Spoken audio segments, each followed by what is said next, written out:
Hello humans, robots and androids from all around the world. My name is Rabavasa and today we're going to continue playing Hades as well as talking about the myths, just like we did in the last video. Due to the popular demand, let me just get down a little bit with the sound of this one. Just to maybe okay, hopefully that's going to be a good set. We're going to do this again since in the last video of Hades I asked of you if you guys would like me to continue doing this series, and not only there was like okay the people liked it, but also I asked if you guys wanted to see it again and you wanted to. So today we're going to be talking, because in the game of Hades, like in the specific run that I did, I had lots and lots of boons of Ares, so I thought, why not talk about one of the most mistreated gods? And honestly, what's the word? Oh my god, what's the name again? Like, he does not deserve all that hate, basically. God in the whole pantheon, aka Ares. Now, to start about the story of Ares, we need to know who exactly is he. So everybody knows that Ares is the god of war, but he's also the god of chariot. Also, according to the mythology, the Greek mythology, his mentor, he was also considered not exactly, but like sort of for some time, god of dancing. His mentor did not allow him to learn how to fight unless he knew how to dance. So like he interpreted dancing as a form of fighting, because this has also been like a parallel we've seen so many times when somebody's like, you need to know how to fight, you need to know how to dance, and like etc etc etc. So he was the son of Zeus and Hera, one of the few children that were actually by both gods. Sorry, choked myself. As we all know, Zeus was not exactly the most faithful of the husbands, so he's literally one of the few children that are considered his, and of course of his beautiful and magnificent wife, the mother of gods, aka Hera. He is not exactly appreciated / loved by the gods themselves. In the Iliad we have Homer writing down that when Ares went to complain to his father Zeus about how his favorite boy toys, the Trojans, were losing, because that basically was how it was like, how can they lose? I cannot believe it. It's like Athena and the rest of them are doing that. Zeus was like, stop complaining, you gods, you are one of the worst of the gods in all of us, and if I could, I would have tell you to get the fuck out of here. Literally, Zeus tells him that if he could, he would banish him from Olympus, and the only reason he doesn't is because he's the son of his mother, meaning the son of something I need. Oh my god, my brain died. The son of Hera. So technically speaking, saying that if your mother wasn't Hera, I would have told you to get lost. I would tell you to go fuck yourself, basically. He is not appreciated by any of the other gods. He's considered ruthless, and he's considered one of the most brutal of the gods. He was mostly praised in Sparta, unlike most of the gods who were praised in Athens. Athena, for example, even Poseidon was very much praised in Athens due to the fact that he was Athens is nearby water, so he was almost become the protector of the place. But he was mostly praised in Sparta, and he got lots of sacrifices, but were a little bit different rather than the rest of them. Unlike the gods that also most of them got sheep, goats, bulls, cows, etc., there were some times where the Spartans were even sacrificing dogs to his name, or to his more demonic, I don't know why I said like that, demonic, or was made to him as Enalius, where also, what? Sorry, there was a notification. but yeah, as Anialus, there were some sacrifices made to him, like dogs, and that was more of an indication that he was a little bit more of an infernal deity rather than the whole godly divine being that everybody knows, and well, that what most of people are used to from the Greek mythology. He's also seen as the lover and sometimes the legitimate husband of Aphrodite. Aphrodite, by the way, I need to say this because a lot of time people forget it.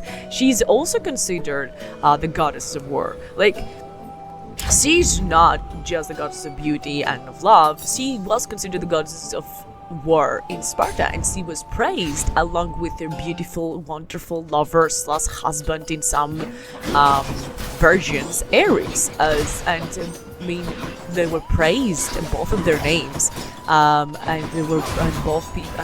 people prayed to them for the better result of the battle. Ares also had some children, and he was actually a really good father. He was a good dad. 2 thumbs up. Unlike Zeus, he was a good dad. Okay, like Anna. This is not even me trying to throw shade on Zeus, even though I do not like the fact that Zeus is being so mean to him.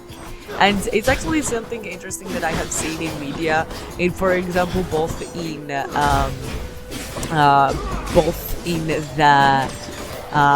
game, for example, Hades, or in some other comics, webtoons. I don't want to exactly say the name of that because I honestly don't think they do pretty good adaptation of any of the gods. Like, none of them. I don't feel like some forms of the media, as like the game Hades and some comics online. You get the point.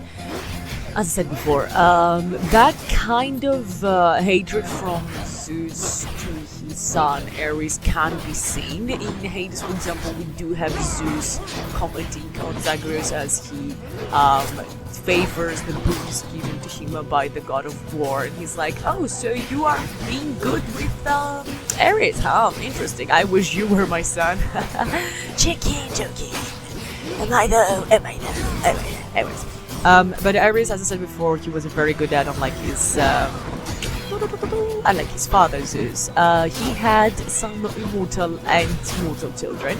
Just like Zeus, just like his dad, though, he did kind of cheat with Aphrodite, but technically speaking, we wanted to go with the technicalities. Aphrodite was originally the wife of Hephaestus, which is very sad because the goddess of love could not marry out of love. Lovely, isn't that? I love the good times. So much fucking drama. And though she had a lover, of course, Ares, and Aphrodite knew that Ares also had some love lovers, but she was like, okay, you know what? I hear it. I understand. I get it. Just don't make it a habit. I mean, he has some supportive qualities, but I don't think so that she would have been more angry like Hera. See, of course, like, I feel like Aphrodite will be more chill with the whole polyamory than Hero. Hero is supposed to be with the marriage. Oh, my favorite polyamorous with the marriage. Yeah, anyway, technicalities, anyways. One myth that most people, for example, know is of Alkippe. Alkippe? Yeah, I think so, yeah. She was one of the daughters of the mortal daughters of Ares and Aglaonus. And she was Athenian princess on Earth. He really loved his daughter. Like, he really loved her so much. And one of the Poseidon's son, Halirotheus, tried to grape her. Yeah. And Darius was like, what the fuck? And he was like, what are you doing? What are you doing over there? So he killed him at the spot, like, no questions fucking asked. So there was a trial of him in Acropolis. This is the first trial of its kind in the whole Greek mythology history, and as a result of the trial, Ares was acquitted by all the gods in the court. If I remember correctly, I've read one version where, like, Poseidon, Zeus, and I don't remember who other god was like, how could you do this? How could you kill, like, cousin? He was the son of the brother of his father. Yeah, cousin. He's like, how could you kill your cousin? He's like, he almost graved my daughter. What the fuck do you expect me to do? Just sit there and be like, oh, thank you so much for doing that, dude. You're such a good fella. In some versions, there was like the woman who outruled the female goddesses, so the goddesses outruled the saying of Zeus and Poseidon. And there is another version that says and there's another version that says that he was sent to Tartarus. But as far as we know, he was sent and he like came back or something like that, or just like, well, fuck you, you're going to stay out of the god councils for some time. There are different versions again, as we said before, different ways to explain the myth in different ways. She was also the father. He and Aphrodite was also the parents of Armonia and Nike, like we're talking about now for the female side. And these two, Armonia, of course, is the goddess, is the eldest daughter also, and she was the Greek goddess of harmony, the concord and agreement. And Nikki, I don't even have to tell you who she is. She is the Greek goddess of victory in every field, be that art, music, athletics, or even war. And she was the one who helped her, who helped the Libyans in the Titanomachia, Gigantomachia, all the major wars that, you know, had to do with, you know, fighting all the stuff. My game lagged here? What happened? Okay, I'm alive, sorry. Just, you know, checking out to see what's happening in the background of the game. But Ares was also very, even though there were some human sacrifices done to his name by both male and females, I feel like people are really going into the whole Ares was such a bad guy, he's just like the villain of the war. He's the personification of war and of how can I say, the brutality of the world. There we go. If we remember correctly, from what we know from the Greek mythology, Athena is supposed to be a goddess of wisdom, strategy, strategy of war / goddess of war. But she represents that part of war where he has to do about going into battle with a plan, with a strategy, the more sneaky but also effective ways to go to a war / battle. Ares represents the more brutality, the more brutal ways of the war, the more realistic part of it. You are not going to expect to have a war without some death to it. Like, how can you expect people not to die? I mean, honestly, if we have to like talk about, also there was like a rumor going around from the Athenians towards the Spartans, like there was a jab towards their god, and sorry, I'm just gonna have to put down a little bit, I think, the voice of the game. I really do think it is a little bit louder than it's supposed to be. Anyways, so there was this rumor that apparently Ares, once in the battlefield, got hurt so badly. Like he got hurt, like an arrow pierced through his skin, and he got hurt, and he left the battlefield running and crying, and went up to the like Olympus. It was like, hey, I got hit. And saying that he was a coward, but that was also only a rumor created by the Athenians in order to jab and so off to the Spartans that, oh look, your god is such a weakling. Like, your god is nothing, it's just a whooshy, okay? So it was pretty much like propaganda. I mean, also as I said before in the previous video, there was a lot of time where this happened in the ancient Greek times, where the gods were used to as a means of trying to jab and offend people in higher power. Whether that was people who had more money or people who had more power, but like not in the I have the power, even of like army / not exactly army, stronger, I guess, like in a moment, in a way that you want to offend your superior but you also don't want to get fired, kind of like that. And also for that thing that the Athenians did was really not so much for Ares himself as much for the Spartans, because he just wanted to be like, you guys are silly, you guys, yeah right, Malone Lave, who,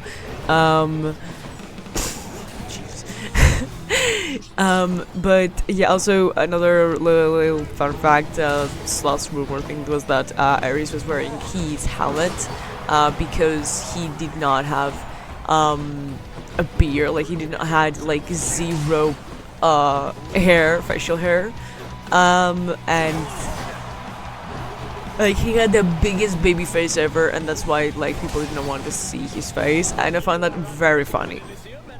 But yeah, as I said before, there were a lot of times where people would complain and people would jab to for the gods. For example, in every PVs, we have Eleni, Pretty Helen. Pretty Helen, beautiful Helen, you get the point. The Helen that was pretty. We have her saying that of course she regrets all of this, and it wasn't really her fault at the end of the day. It was actually the fault of the gods. Okay, so that she blames Aphrodite. She blames Aphrodite for her choice, not even the choice, for the fact that this happened, for the fact that she followed Paris. She really did not say that, oh, this was my fault. It's like the gods put me on the prize, like, and I had to do this, and like Aphrodite, like, I'm not certain if she had, like, with this part, I think she does have something to do with the whole, oh, well, Lenny also felt like that, you know, as in the woo.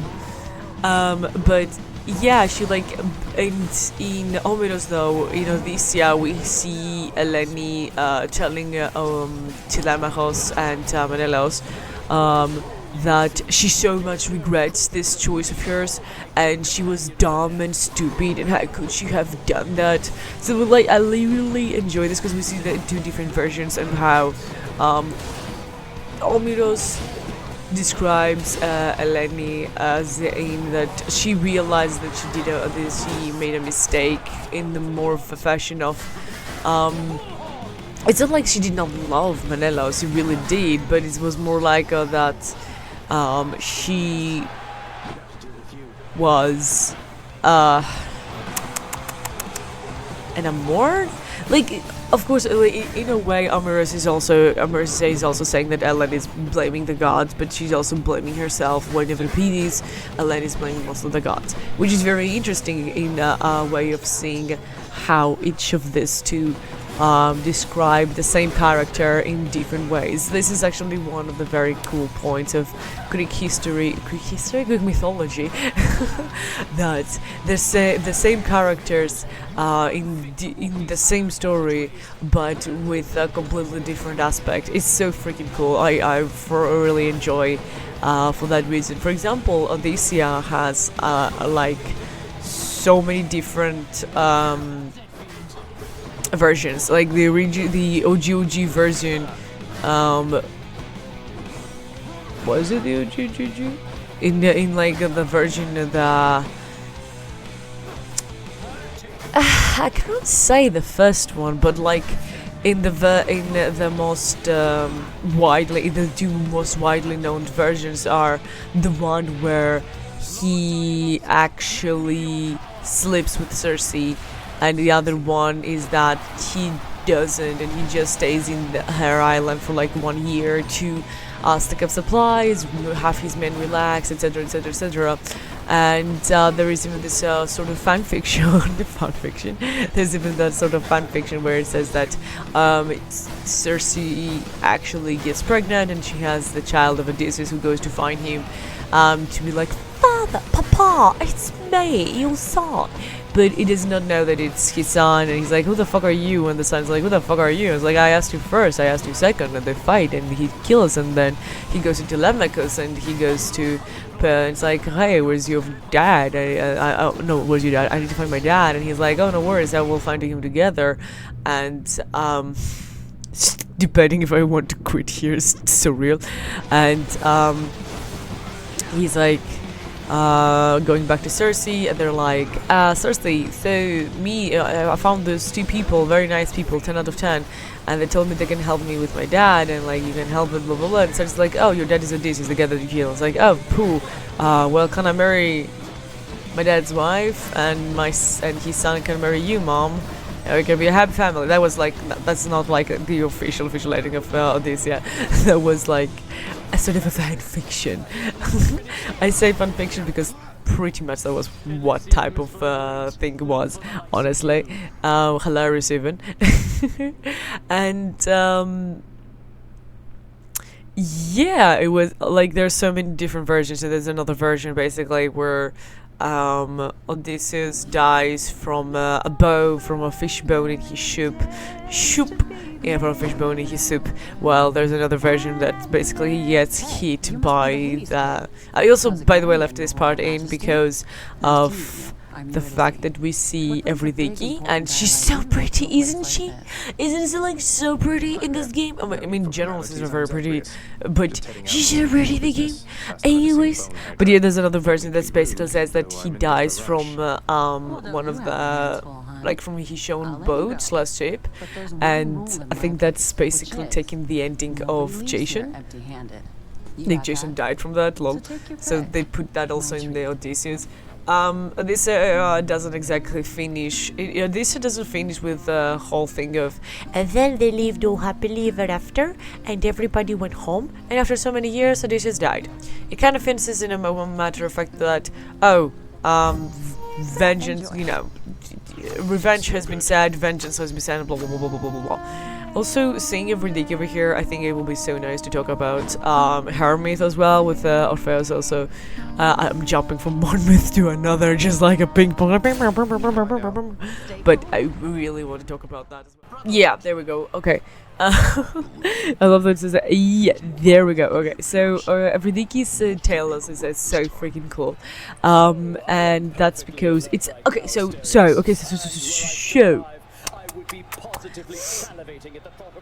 I have been seeing online some words about my girl and my boy, Orpheus and Evridiki, that I am not really fond of. Okay, I don't really like how people are actually saying about that stuff. Okay, cool. So, what the fuck does the word mean? Sorry. So, Orpheus is actually, and Evridiki is one of the beautiful tragedies of Greek mythology that follows the tale of the Thracian bard, a legendary musician and prophet. He was a renowned prophet, and he was also renowned, and according to the legend, he traveled also with Jason with the Argonauts for the Golden Fleece. And he tried to find his beautiful and gorgeous wife, Evridiki, in the underworld.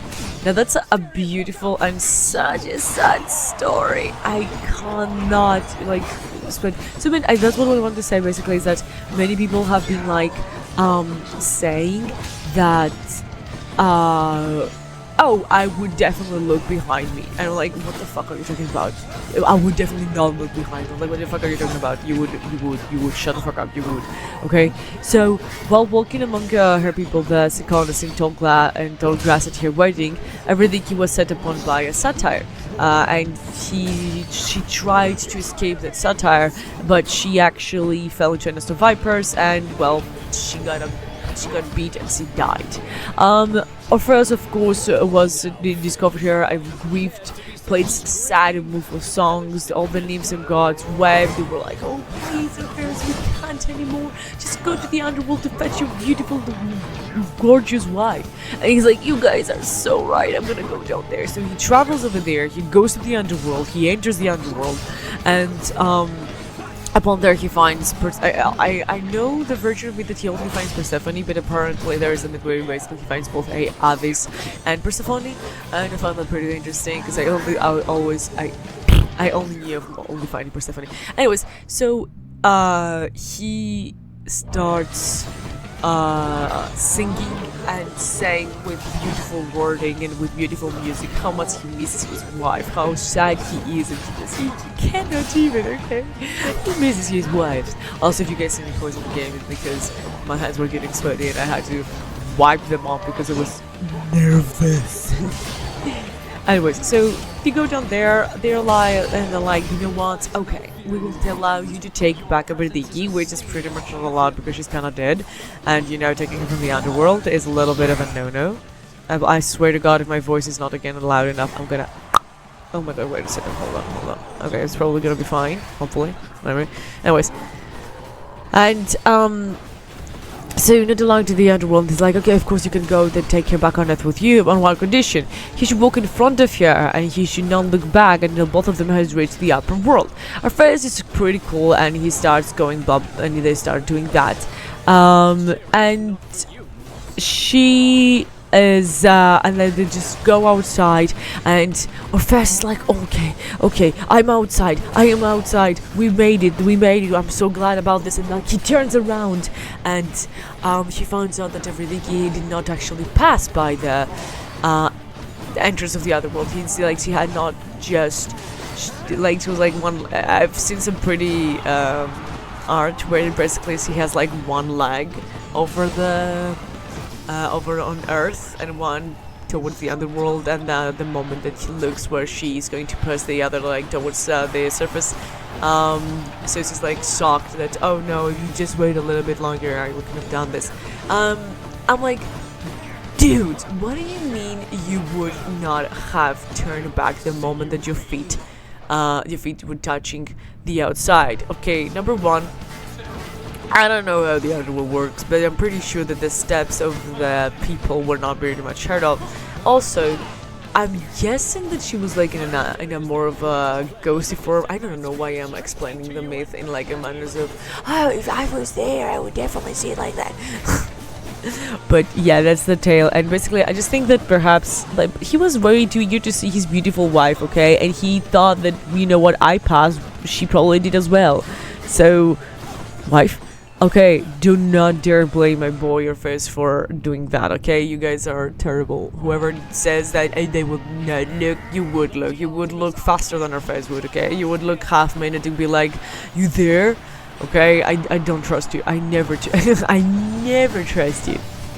The story of this form belongs in the time that Aristeus basically. I'm just actually seeing a little bit of the other ways.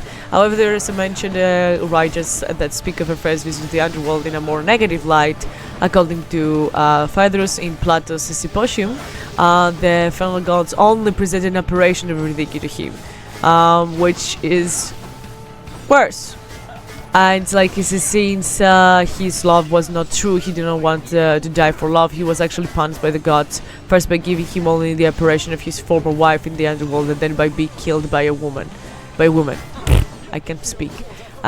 Because apparently, like, according to Plato, it's like, it was not real. And I'm like, shut the fuck up. It was real. Like, okay, Plato, okay, I guess in the Plato's Symposium, they trying, I guess, to be more real. When we reach Platon anyways, we need to understand the difference of, you know, we're reaching a little bit towards the territory of philosophy rather than mythology, a little bit towards the, I am talking right now about actual things, like trying to find the meaning through the myths rather than saying the myths themselves. My game lagged.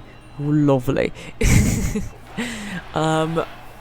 I think that is definitely a little bit towards the time that I have for this video. I hope you guys enjoy this kind of videos, and if you do, please do let me know so in the comment section below. And if you have any particular myth that you want me to talk about, if you have any particular god that you're in favor of and you want to hear more about them, or if you have basically something that you are interested in the Greek mythology, in a matter of fact, you know, oh, I want to know more about this part, I want to know more about that part. Wait a minute. Sorry. I want to know more about that part. etc., etc. I'll be more than happy to oblige to those, you know, requests. For example, if you want me to yap more about Odysseia or Iliada, I can do definitely that. If you want me to yap more about the drama of the gods, there's so much drama for the gods, like so much drama. The drama kings and queens, we love them for that. There's so much. So if you guys enjoyed this video, click the like button, say something in the comment section as well. And if you want to see me playing more video games like this and doing that yapping again, the subscribe button is down over there for you to click on it. Thank you all so much for watching. Rabavasa, signing out.